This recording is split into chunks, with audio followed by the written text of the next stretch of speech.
Hi, this is Eddie Muller. Welcome to Friday Night Neo-Noir. I am here on the set of Noir Alley, and look at my special guest who will be co-hosting all of these episodes with me, Ben Mankiewicz. Couple of things. Friday night's normally mine, so I got to come over here and sit with you.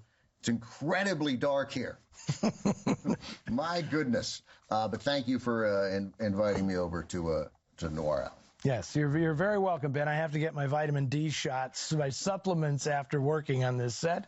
But let's jump into this because this is a lot of fun. I programmed this series because people have always asked about Noir Alley. Are you ever going to show any neo-noir?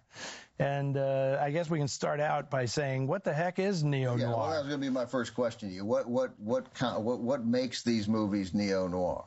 They're not in black and white, for starters. Not made in what is considered to be the classic era of film noir. Generally, people consider it starting in the 1960s. They're in color.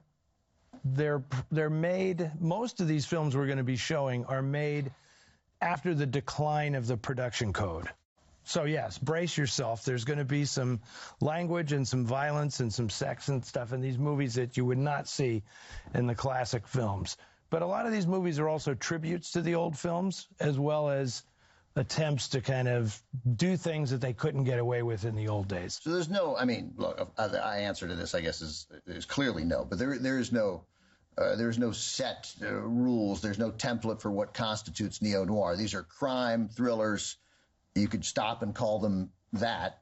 Yes. But you can also be called neo-noir because there are certainly some elements that you would see in the movies that you regularly show on Noir Alley. As we'll see, like starting with the film we're kicking off with, Harper from 1966, is a film that when you watch it today seems to have more in common with the movies from the 1940s than it does with movies that were made in 1966. Yeah. So it's clearly paying tribute to those older films. And to start off with Harper with Paul Newman and in a series that we're calling Neo Noir, and it's Newman, and it's not just in color, but man, it's like his eyes are extra Paul Newman-y blue here. Yeah, exactly. And I guess this is sort of the movie that made him super cool. He was a big star before this, but he was kind of like a method actor, and he had done The Hustler, he had done HUD, but he wasn't an icon of cool yet, and this is the movie that sort of established that. This movie is based on a novel called The Moving Target by Ross Macdonald, who sort of took over from Raymond Chandler as the dean of crime fiction writers, specifically movies set or books set in Los Angeles. And that character is named Lou Archer. Yeah.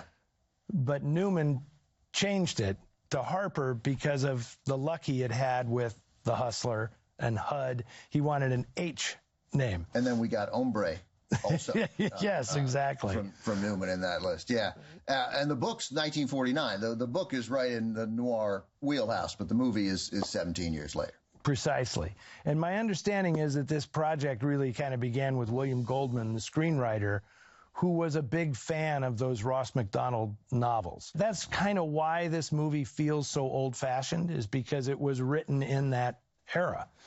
And they make it obvious by casting Lauren Bacall in the General Sternwood role from The Big Sleep. That's right. Yeah, and Bacall's great. She didn't have a ton to do, but what she does very effectively.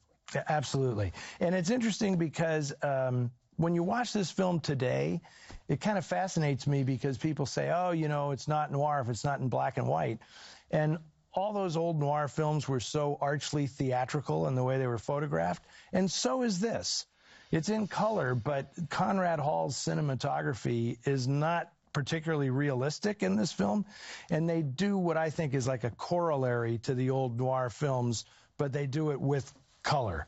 And it's a beautiful film to look at. And there's some also, because there's some non-noir moments, because it's Newman, and he's so likable and breezy and funny, right? There's much more breeziness than I expect from a noir.